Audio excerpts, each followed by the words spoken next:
ओम नमः चंडिकाय।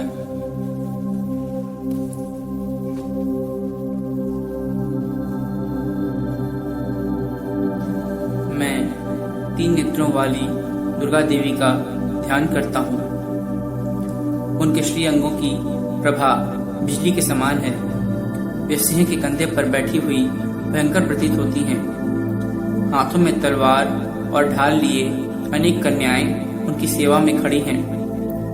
वे अपने हाथों में चक्र, गदा, तलवार, ढाल, बाण, धनुष, पाश और तर्जनी मुद्रा धारण किए हुए हैं।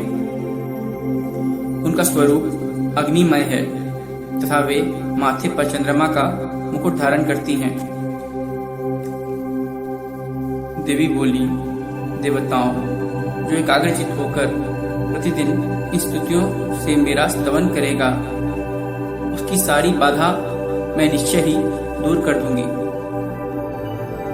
जो मधुकैटभ का नाश, महिषासुर का वध तथा शुंभ निशुंभ के संहार के प्रसंग का पाठ करेंगे तथा अष्टमी, चतुर्दशी और नवमी को भी जो एकाग्रचित हो भक्ति पूर्वक मेरे उत्तम महात्म्य का श्रवण करेंगे, उन्हें कोई पाप नहीं छू सकेगा।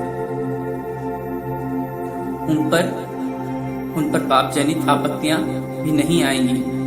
उनके घर में कभी दरिद्रता नहीं होगी तथा उनको कभी प्रेमी जनों के बिछोह का कष्ट भी नहीं भोगना पड़ेगा।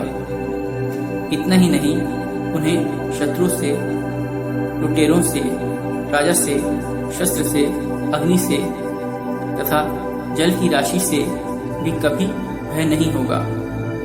इसलिए सबको एकाग्रचित होकर भक्ति पूर्वक मेरे इस महात्म्य को सदा पढ़ना और सुनना चाहिए। यह परम कल्याणकारक है। मेरा महात्म्य महामारी जनित समस्त उपद्रवों तथा आध्यात्मिक आदि तीनों प्रकार के उत्पातों को शांत करने वाला है। मेरे जिस मंदिर में प्रतिदिन विधि पूर्वक मेरे इस महात्म्य का पाठ किया जाता है, उस स्थान को मैं कभी नहीं छोड़ती। वहां सदा ही मेरा सन्निधान बना रहता है।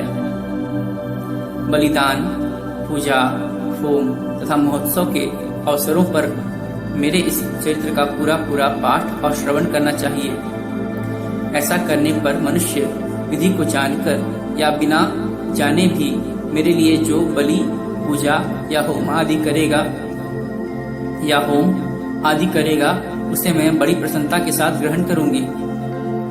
शरद काल में जो वार्षिक महापूजा की जाती है, उस अवसर पर जो मेरे इस महात्म्य को भक्ति पूर्वक सुनेगा, वह मनुष्य मेरे प्रसाद से सब बाधाओं से मुक्त तथा धन धान्य एवं पुत्र से संपन्न होगा।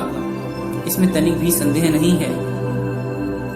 मेरे इस महात्म्य, मेरे प्रादुर्भाव की सुंदर कथाएं तथा युद्ध में किए हुए मेरे पराक्रम सुनने से मनुष्य निर्भय हो जाता है।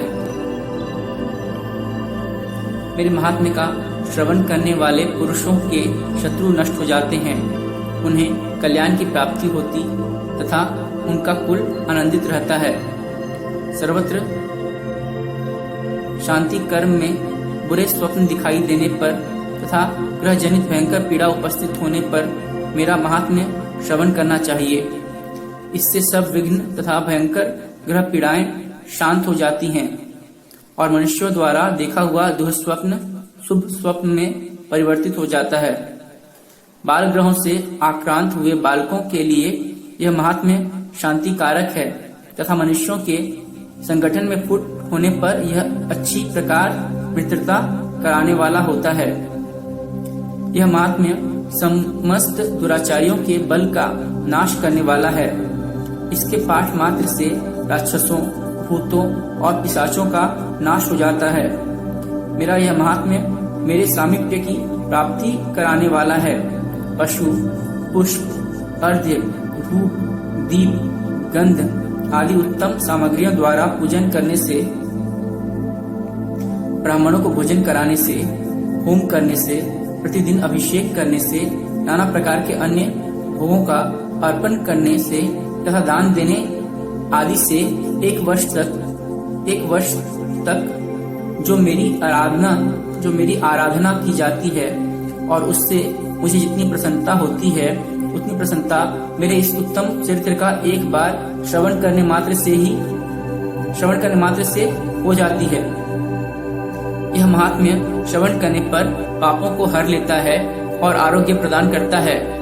मेरे प्रादुर्भाव का कीर्तन समस्त भूतों से रक्षा करता है तथा मेरा युद्ध विषयक चरित्र दुष्ट दैत्यों का संहार करने वाला है। इसके श्रवण करने पर मनुष्यों को शत्रु का भय नहीं रहता। देवताओं, तुमने और ब्रह्म ऋषियों ने जो मेरी स्तुतियां की हैं तथा ब्रह्मा जी ने जो स्तुतियां की हैं वे सभी कल्याणमयी बुद्धि प्रदान करती हैं। वन में, सूने मार्ग में अथवा दावानल से घिर जाने पर, निर्जन स्थान में लुटेरों के दाव में पड़ जाने पर या शत्रुओं से पकड़े जाने पर अथवा जंगल में सिंह, व्याघ्र या जंगली हाथियों के पीछा करने पर, कुपित राजा के आदेश से वध या बंधन के स्थान में ले जाए जाने पर अथवा महासागर में नाव पर बैठने के बाद भारी तूफान से नाव के डगमग होने पर और अत्यंत भयंकर युद्ध में शस्त्रों का प्रहार होने पर अथवा वेदना से पीड़ित होने पर, किन बहुना सभी भयानक बाधाओं के उपस्थित होने पर जो मेरे इस चरित्र का स्मरण करता है वह मनुष्य संकट से मुक्त हो जाता है। मेरे प्रभाव से सिंह आदि हिंसक जंतु नष्ट हो जाते हैं तथा लुटेरे और शत्रु भी मेरे चरित्र का स्मरण करने वाले पुरुष से दूर भागते हैं। ऋषि कहते हैं, यूं कहकर प्रचंड पराक्रम वाली भगवती चंडिका सब देवताओं के देखते देखते वहीं अंतर्धान हो गईं। फिर समस्त देवता भी शत्रुओं के मारे जाने से निर्भय हो पहले की ही भांति यज्ञ भाग का उपभोग करते हुए अपने अपने अधिकार का पालन करने लगे।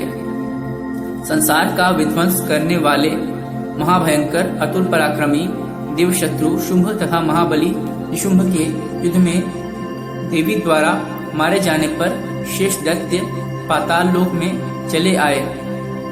राजन, इस प्रकार भगवती अंबिका देवी नित्य होती हुई भी पुनः पुनः प्रकट होकर जगत की रक्षा करती हैं। वे ही इस विश्व को मोहित करती, वे ही जगत को जन्म देती तथा वे ही प्रार्थना करने पर संतुष्ट हो विज्ञान एवं समृद्धि प्रदान करती हैं। राजन, महाप्रलय के समय महामारी का स्वरूप धारण करने वाली वे महाकाली ही इस समस्त ब्रह्मांड में व्याप्त हैं। वे ही समय समय पर महामारी होती और वे ही स्वयं अजन्मा होती हुई भी सृष्टि के रूप में प्रकट होती हैं। वे सनातनी देवी ही समय अनुसार संपूर्ण भूतों की रक्षा करती हैं। मनुष्यों के अभ्युदय के समय वे ही धर्म में लक्ष्मी के रूप में स्थित हो उन्नति प्रदान करती हैं। मनुष्यों के अभ्युदय के समय वे ही घर में लक्ष्मी के रूप में स्थित हो उन्नति प्रदान करती हैं और वे ही अभाव के समय दरिद्रता बनकर विनाश का कारण होती हैं। पुष्प, धूप, गंध आदि से पूजन करके उनकी स्तुति करने पर वे धन, पुत्र, धार्मिक बुद्धि तथा उत्तम गति प्रदान करती हैं।